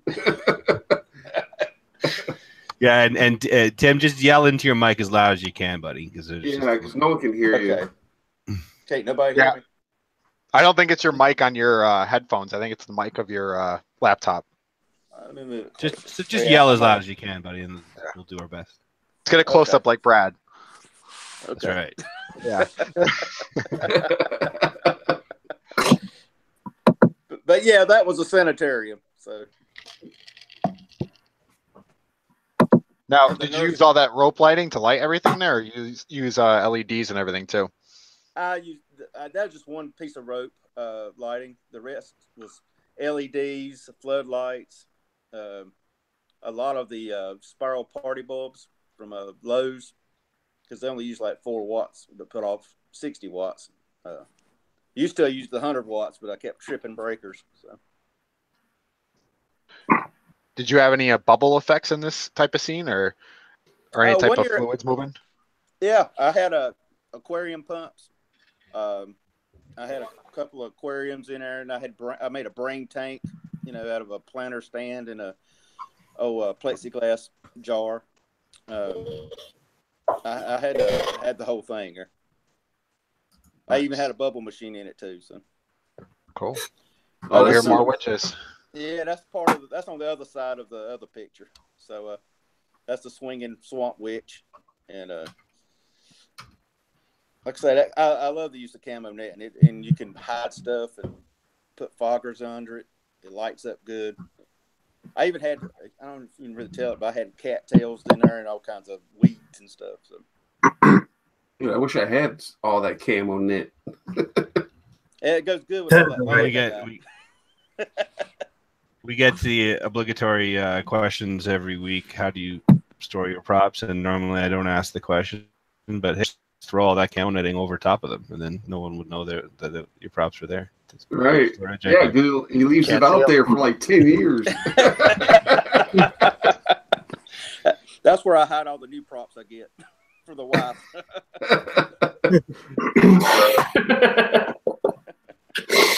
All right. We're going to move back over to Chris and Jeff Davis, and we're going to show some more pictures. Question before you guys get started from Christopher Presley. Guys, do you always agree on what to put on your hunt, and how do you resolve conflict? I don't think they realize they're muted. We are unmuted now. We don't have to agree on what goes in the hunt. It's up to me. Yeah, I don't really have. I really am evil artistic director for a reason. She tells me when things are broken and asks me to make things. Yeah. Even if they're impossible. Yeah, I've done that a couple times. Well, he says they're impossible to start with, and then a couple days later he goes, I've thought about it now, and I think we could build it this way. And just a minor little question here. Matt Burke wanted to know, how did you get all that cool detail on top of the Willy Wonka gravestone that you showed earlier? Hand carved. Hand carved out of pieces of styrofoam. Little blocks of white foam that you just sit there and turn into candies. What I tell people to do is like print out a JPEG of a piece of candy and then just kind of draw it on a piece of foam and just kind of take away the dark spots and just kind of mold it. Carving foam is a lot easier. Simple stuff is a lot easier than you think it is. Yeah. People always make it sound so simple too. Keep practicing, you'll get better at it. Trust me, I've been doing it for like 20 years now. I have a personal question here. I'm a Douglas Adams fan. I don't understand. Is there a joke to why it's such a simple tombstone for him that I don't remember? It's based on his original tombstone. Yeah, it's his original tombstone. Looks like that. Yeah. Oh, okay, cool. And we can't see it in the picture, but underneath it there is a box full of pens, and pencils that it keeps going around his tombstone. People bring those and stick them in there. And it's been several different types of vessels over the years, but that's I think it's a little concrete square holder that people put pens and pencils in. Sometimes our tombstones are literal, epitaphs for people, and then other times it's like the Willy Wonka one where it's just more of a. Like you can kind of see Kenny Baker there in the back. When he died, we had to make an R2D2. Unfortunately, don't do that. You scare a lot of children. They go, what happened to R2D2? So a funny story that happened recently because of our tombstones. We have quite a few Harry Potter tombstones. So we've got Dumbledore and Dobby and Snape, and a 7 or 8 year old kid came up to the things and looked me in the eye and said, "Spoiler alert! I just started reading these." I'm sorry. It's kind of funny. Love the stones. Look at this. That's one of our old. That's probably 10 years old now. That was when we started learning how to pose skeletons a little bit more than just stacking. Putting it there. We learned that if you take a heat gun, you can make it so you can see its hand on its chest a little bit. Kind of bend the fingers, bend the way the head moves by heating it up. You heat it up, bend it a little bit, throw it in the freezer. There's a lot of body parts that go in and out. Skeleton parts come in and out of the freezer like that, so you can just get the bend just right on skeletons for posing. So a little more natural. Like see how his fingers wrap around the hourglass. You just need to get warm enough with a heat gun to be able to do that. That tombstone there in that picture, Sean Boswell is Freddy the Bat. Wants to know. Go ahead. Go ahead. Oh, Sean Boswell wants to know, Jeff and Chris, how many tombstones does your haunt have in total each year? And I'd add to that, how many do you not even put out there? Well, we have about 75 to 80 that go in the yard, and then there's about a dozen. I call it the cycle out that goes like on a side of the street that isn't really. It's viewed from. We are in a corner, so viewed from like the busy part of the street. Those tombstones that's on your way out. So if you end up over there, that means probably next year you aren't coming back. And then we do about a dozen new ones every year. Right. So we change out the tombstones every year. About a dozen. That's crazy. That's crazy. How long does it take you for a tombstone? I can carve a tombstone in a very fast amount of time because I've been doing it forever. How long? I would say let's say the Addams family tombstone probably would have taken me maybe 45 minutes to carve. Now that's just the carving. What? Making it. Really? Yeah, That's wild. I am pretty fast. What do you use to carve them? Use a Dremel? Yeah, they don't like to do Dremels because they're too perfect. Yeah. And Use it. Go ahead. Diablo's got a new kind of person to hate: fast carvers. I have one of our other crew and I kind of have I beat him every time, but he tries to outdo me. But like I said, I've been doing it for over 20 years at this point now, so it's just kind of it's muscle memory at this point. Max Toller wants to know, how do you attach the wood to your house windows? So those are not wood; those are styrofoam. Everything. We love it. And they're glued to a wood frame, a little 1x2 frame. But then I just mount to the outside sill of the window with some screws. But the wood is all it's all styrofoam. So that whole thing I can just lift up and set into place by myself. Yeah. And this picture, you'll see this mausoleum is the new mausoleum that's made out of solid foam. That's our new experiment, how we knew we could build the chapel. So that guy is made out of 10 pieces of, how big is the foam? 10-inch thick. 10-inch thick foam. And they just kind of stack on top of each other. Yeah. Is that natural cobwebbing, or did you guys use a?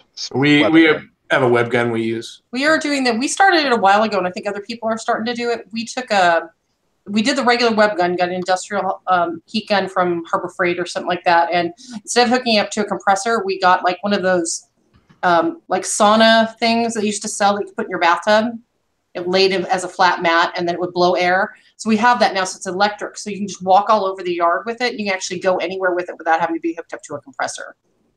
Yeah, just a blower. Just a blower. So it makes you not need to have, because before we used to have to run compressor hoses all over that yard, and that was a little hard to do. Yeah, the guy that does it has to be completely suited up, though, because that glue is like 400 degrees. You don't want to be anywhere around that when it's going on. It lasts all season too. Yeah. Oh, that's, you can see how the Abbey's built. So you can see how the panels are, how it's attached to the shop. So it doesn't go anywhere. Michelle Thornhill wants to know if you have any tombstones that you would never get rid of in your constant turnover. Now we do. We have a couple things. I used to be pretty non-sentimental about stuff, but one, my sister moved away, some of the stuff she's done, and we lost a crew member. If you go back a couple pictures where you see a knight, a Templar knight, that was a prop that was made for one of our crew that died a couple years ago. And that is his memorial tombstone. I will never part with that. I would get rid of the rest of the yard before that thing goes anywhere. And like, there's an Indigo Montoya tombstone in the yard that my sister carved. And your grandmother. And I have one I made for my grandmother. That's like, I don't have a picture of it. I didn't give you guys a picture, but it's she was a welder in World War II. So we did the whole like Rosie Riveter tombstone for her. So that I would never get rid of. How long did it take you to do that memorial one? Oh, that was all summer. Yeah. Wow. Again, it's Ghost Ride Productions and some fake armor, and the helmet is all made out of styrofoam. Wow. Yeah, and then it's monster mud sheeting over. Yeah. Rad. I think the sword's a prop sword. Yeah, we did buy a prop sword for online. that. We didn't carve that. We did. It's easier to do. Now, what's on his left leg there? Is that like a? Oh, it's a shield. You can't see it from this angle, but it's a full shield made out of styrofoam. It leans up against. So it's a kite shield with a cross on the other side of it. You can see. Of course it is. It's attached by magnets. Another thing we like to do. All those pieces come off. Yeah, they're all attached by magnets, so they hold in place with the wind and everything. Yeah. Wow. Wow. Pop them off when we're putting it away. Makes things storing them a lot easier. So things you don't can break. see that plaque that's on the front, so you can tell that there's two pieces of foam that he's standing on top of, and that plaque sits in front of it, and it's just attached by magnets. And we pop the plaque off, and then we can separate the two pieces of foam. And some of the stuff like that goes as decorations in the upstairs of our shop. We have a big room up there, so some of this stuff actually gets stored in the shop as decorations. Yeah, that's awesome. That's great. So, all right. Well, we're gonna move on to Nic Palmer and finish up on his pictures. All right, what do we have to see? What do we have to see? What we got, Phil? Ooh, look out! Wow. Nice. All right. So this is my maggot acid room. I like that. How did I not expect that to come out? That's just my acid ass room. So this is part of the chemical maze that we had, and then also we had a big ass maggot that has some mutated bullshit in there, and basically the Ghost Ride guy that's in there, he got acid dumped all over his chest and mouth, and then the maggots in there eating up all the scraps, and you go in there, he's all snarling at you and spitting water at you. Where'd you get that from? Huh? Where'd you get that? Get what? The maggot spitting. I don't know. I just thought of it. So you made that mask, that prop? No, that's the effect. Okay. All right. Yeah, I could not do some shit like that. You've got the warped mind though. Like, holy shit! Who else has an acid maggot room? Come on. I know. Yeah, it's pretty rad. This is another part of our body bag room. See that one where its head's leaning back? That's the one that you saw earlier on that picture. Okay, this looks way better than this. Puts a whole perspective on what you were talking about. It does look so gross. What kind of lighting do you have in there? Well, it's on a Pico FX, and it's a when you walk in there, the light flickers on for a millisecond, and then it goes off for about 5 seconds. So it's just a flash, and you just you know when you see a flash, just like shit just radiates in your eyes for a minute. Yeah, that's awesome. And I fucking like y'all know drink shit. Y'all know how the slaughterhouse smells, right? Right. Yep. So I got the biggest bottle that Froggy's Fog had, and I uncapped the bottle and threw it on this room. The whole bottle. Inside in your basement? That's my garage, but still. I was like, Mama ain't liking that shit. all the bodies were wet with the scent. So when you walk out, you can still smell it on yourself. Oh, man. I was going to say, I thought you sprayed them with water. Oh, that's harsh. Yeah, I appreciate that, though. I found a lot of costumes throughout the haunt here. That's pretty nasty. Put a whole bottle of. So this is our behind. So basically, when you saw that first room earlier with the slats, with the the grime dripping on the walls, this is the next room you go into because our haunt is like you're going in and out of the walls of the house, and so this is where the slats are, and just grimy skeleton and erosion cloth and all that. This room actually was the first room we built of the haunt. And we all loved it. We were all like, "Oh, this looks so fucking cool," but we didn't have a good lighting in there. So it's like, yeah, it does look good. All that jute. It's all jute knitting, right? Yeah. Even on the slats there. Yeah. What we did was we stapled jute to the back of all of the panels, and then we would peek our fingers through and just pull as much of the stringing out we could. And that shit does not come out because we put fat staples in it, and we had to throw away some of the shit because it was ripped apart. What'd you use for the wood for all the walls there? Well, those are 2x4 panels, and then those slats are just they're just plywood on a cutting board. You just cut them You cut all those? I mean, it's not that it just takes a lot of time, but you do it exactly. Damn, dedication. Looks great. Yeah, looks good. Looks awesome. You backlight it at all? Well, what it was in that room is it's a flicker light, and then up above, see how the ceiling has like the whole ceiling is covered by erosion cloth and jute. There was a glow of light coming through there because we put the little Walmart candles in there, so it was you could see the fabric texture on the floor and on yourself. Yeah, it does look really good. That's cool, man. I know. I wish I could go through everybody's haunt. That'd be awesome. All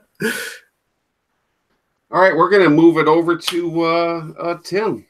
Yeah. What, buddy? Tim. My computer is acting slow. I'm sorry. Here we go. So am I. Yep. All right. So this was my this was in the back room. This was kind of you get to the end of the haunt before you make a U-turn and make your way out. This was my uncle. In front of him.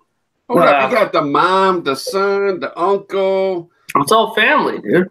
But this was a big silicone body that was split open, and he was actually best actor. I only had 4 actors, but he was by far the best of the season. He interacted with people, but little did I know there was a bowl inside the body. We had some blood in there. He filled it full of water, so people were walking in, and he's handing them people intestines full of blood.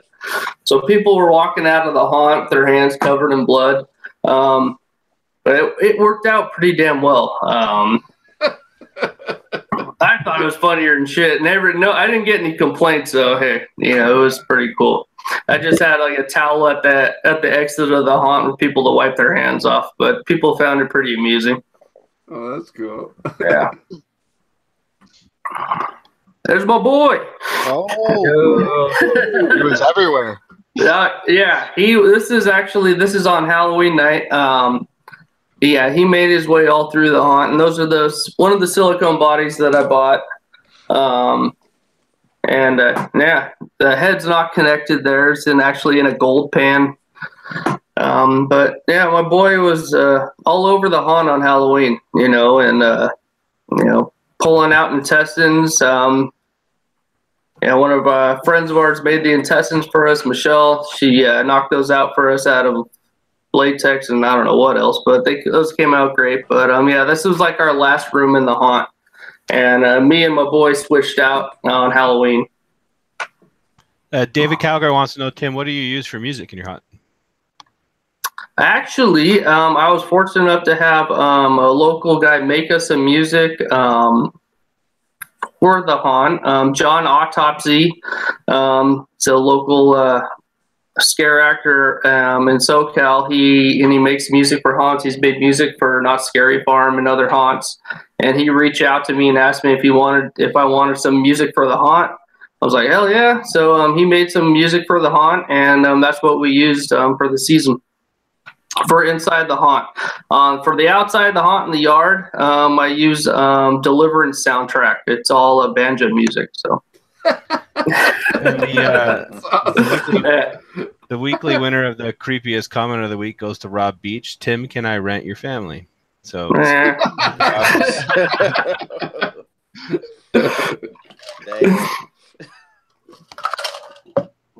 and so this is actually, this is that same room. That's another one of the silicone bodies I picked up. I actually got them on Craigslist. Yep, I did. I'm on there every day looking for shit.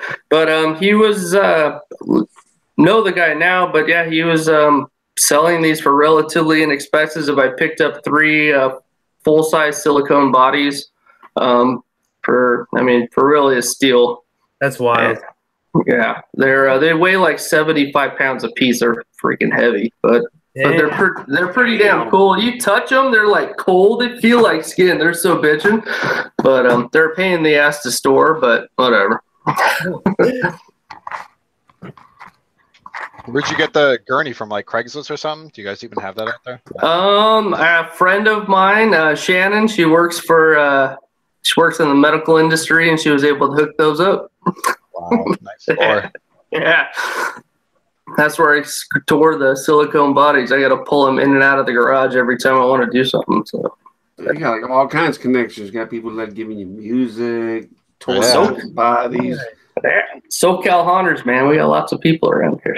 Well, speaking of all these connections, do you guys collaborate with other haunts around you to like kind of do like meet and greets maybe, or even We fortunate enough we have 2 big groups. We have Cal Haunts and that we get together monthly, and SoCal Valley Haunters, which is another haunter group, and we meet once a month.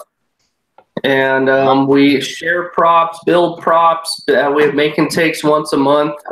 So we're fortunate enough that we're all pretty close. That the haunter community around here is pretty awesome. We trade props, buy props, build props, and seriously fortunate to have a huge haunter community here in SoCal.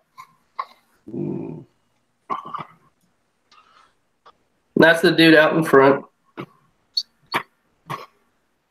Very cool. I love how made the lamp out of it or something. Yeah. I think that's pretty cool. I put the light next to that bucket. I got it at a garage sale, man. Man, I was like perfect to hide the light in. So like, that's awesome. Nice. It's very cool. All right, we're going to move on to Tim Wilkie, and this will be the last of the pictures and the last in Bill. Okay. Spit it out. Yeah. Yeah, this was a Pestilence Grim Reaper, and I just put it in the box with some corn stalks. And it's got a fogger hooked up to it that comes through it when it activates. The kids love taking pictures, getting in a box with it. Oh, that's cool. Is that a photo op? Yeah, a lot of them got in there and took pictures with it. So that's where I actually had Michael Myers, the live guy, in there, and they would get in there doing the selfies. Didn't know he was real. They'd be up there clapping and all that shit, trying to get him to move. And when he did move, they was kids falling all over the place. That's awesome. Oh, I gotta click. You gotta click. Yeah. We have a fall festival in October in a little small town right down the road. It's called Ghost and Old Fashioned Day. So I wanted to advertise our yard display, so I set that up. It's like a zombie containment, and we did Nice. face painting for the kids, you know, horror stuff, all that kind of stuff. No. I love the zombies, man. Where'd you get them from? All over the place, online stores, Craigslist, wherever I could find stuff. Other owners that wanted to sell stuff. So I hate paying full price for anything. So I'm on Craigslist all the time. Like I said, Spiders, too many spiders. I don't blame you.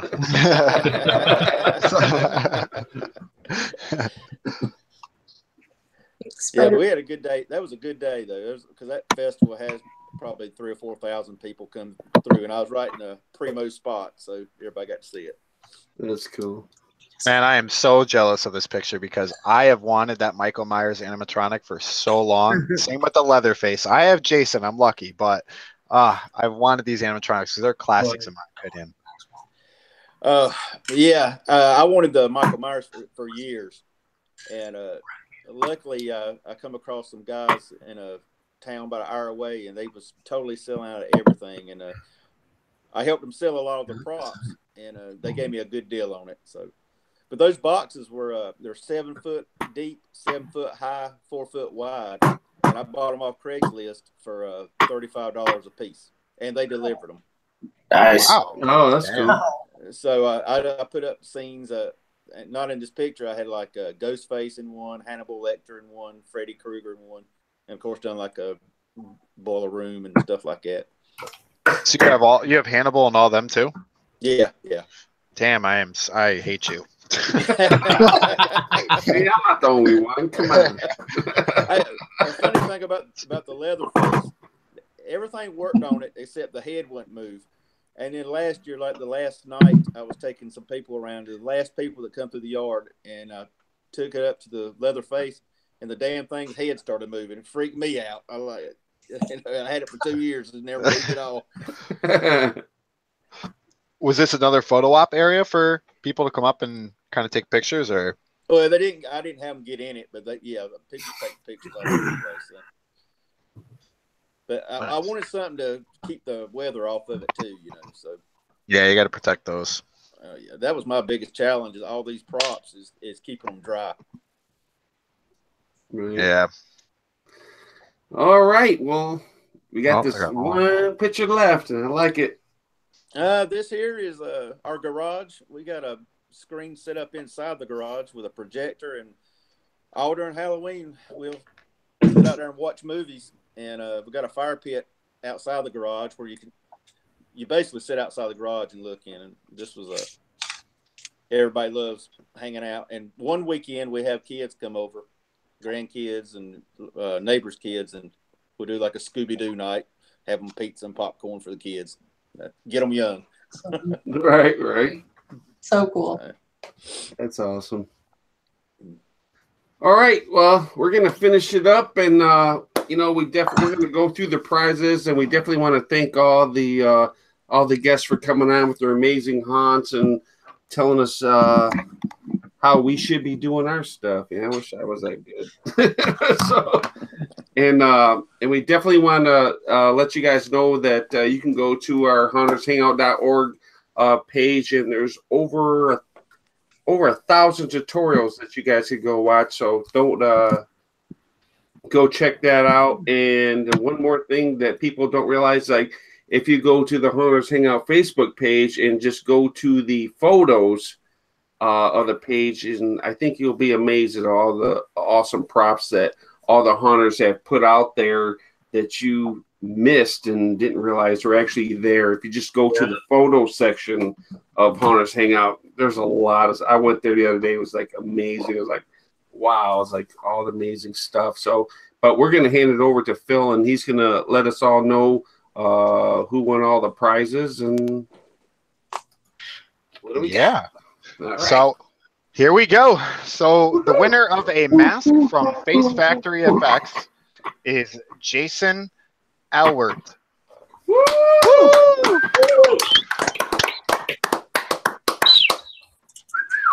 Oh, I gotta click over here. Shoot.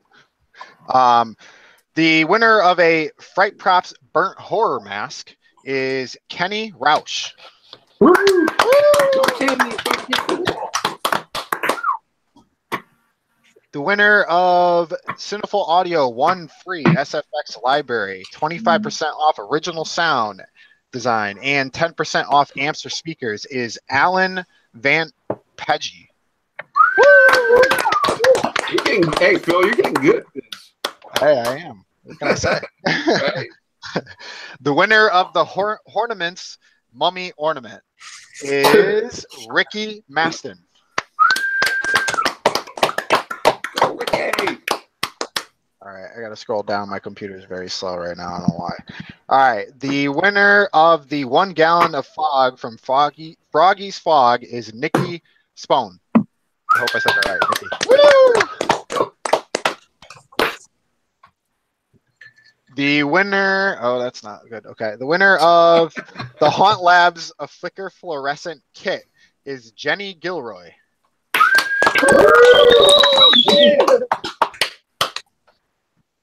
And for everybody watching tonight, just a reminder that to enter the code Haunters, all capital Haunters, into Sam Haynes' website, you get 50% off any of the music he has available. So. And the winner of a realistic looking skull from Nightmare Makers is Terry L. Beard. Or Bird. Bird. I'm sorry. The Lineworks X water activated smudge / water resistant makeup, which is a base 6 palette from I Love FX Makeup. The winner is Stefan Frame. Man, you said that in a whole mouthful. It's like smooth. I couldn't even take a breath. Right. The winner of 1 free non-prescription normal pair of lenses from Exotic Lenses is Danny Hoover.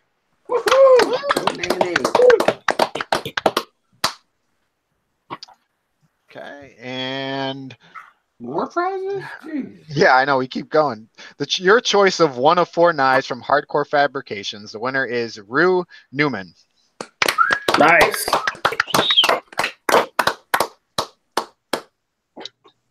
The winner of the $25 gift card to Hotwire Foam Factory is Aaron Phillips.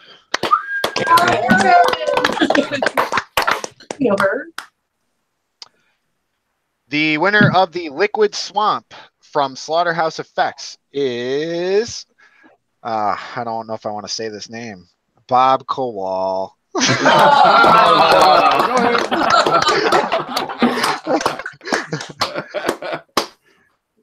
And then we'll switch it over to Haunt Topic Radio. If you guys want to show the badges one more time, we'll announce the 3 winners for those. So the winners of the 3 badges of your choice would be Dan Cartwright, Kitty Barnes, and Chris Strahan.